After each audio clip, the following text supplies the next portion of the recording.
আসসালামু আলাইকুম সুপ্রিয় দর্শক, মুনিয়া অফিসিয়াল ব্লগের নতুন আরেকটা ভিডিওতে আপনাদের সবাইকে স্বাগতম। আশা করি সবাই ভালো আছেন।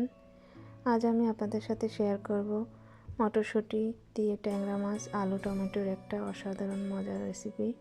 ভিডিওটি স্কিপ না করে শেষ পর্যন্ত দেখার অনুরোধ রইল। এখানে আমি মটরশুঁটি নিয়েছি। মটরশুঁটিগুলো আমি এখন ছড়িয়ে নেব।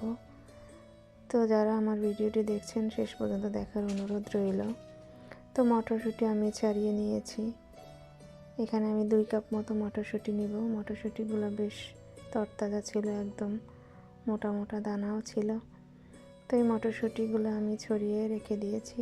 আর নিব এখানে নতুন আলু।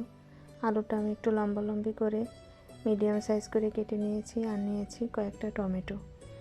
তো টমেটো নেওয়া হয়ে গেছে। এখন আমি এর মধ্যে নিব ট্যাংরা মাছ, দেশি ট্যাংরা মাছ, কারণ এই রেসিপিটা ট্যাংরা মাছ দিয়েই খেতে খুব মজা হয়।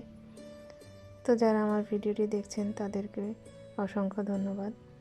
তো মশলা তৈরি করব। এখন মশলার জন্য আমি নিয়েছি কয়েক টুকরো রসুন, কয়েকটা কাঁচামরিচ, 1 চামচ মতো জিরা আর 1 চামচ মতো সরিষা। আজ আমি পাটায় মশলাটা বেটে নেব। মশলাটা আমার রেডি হয়ে গেছে। এখন আমি কড়াইয়ে তেল দিলাম। তেলটা গরম হয়ে আসলে এর মধ্যে কুচানো পেঁয়াজ দিয়ে দিব। পেঁয়াজটা দিয়ে আমি কিছুক্ষণ নেড়ে চেড়ে নিব, পেঁয়াজটা নরম হওয়া পর্যন্ত। পেঁয়াজটা যখন নরম হয়ে যাবে তখন এর মধ্যে আমি বেটে রাখা মশলাটা দিয়ে দিব। তো মশলাটা দিয়ে আমি আবার কয়েক মিনিট মতো নাড়িয়ে নিব। সামান্য একটু পানি দেব যাতে তলায় লেগে না যায়। পানিটা দিয়ে আমি একটু হলুদ দিব আর দিব স্বাদ মতো লবণ। তারপর আমি আবার মশলাটা একটু কষিয়ে নিব। তো মশলাটা আমার ভালো করে কষানো হওয়া পর্যন্ত অপেক্ষা করতে হবে। যখন মশলা থেকে তেল ছেড়ে আসবে তখন এর মধ্যে আমি ধুয়ে রাখা মাছগুলো দিয়ে দিব। মাছটা দিয়ে আমি কয়েক মিনিট একটু নেড়ে চেড়ে কষিয়ে নিব। তো আমার ভিডিওটা যদি ভালো লাগে একটা লাইক করবেন। তারপর আমি দিয়ে দেব আলু।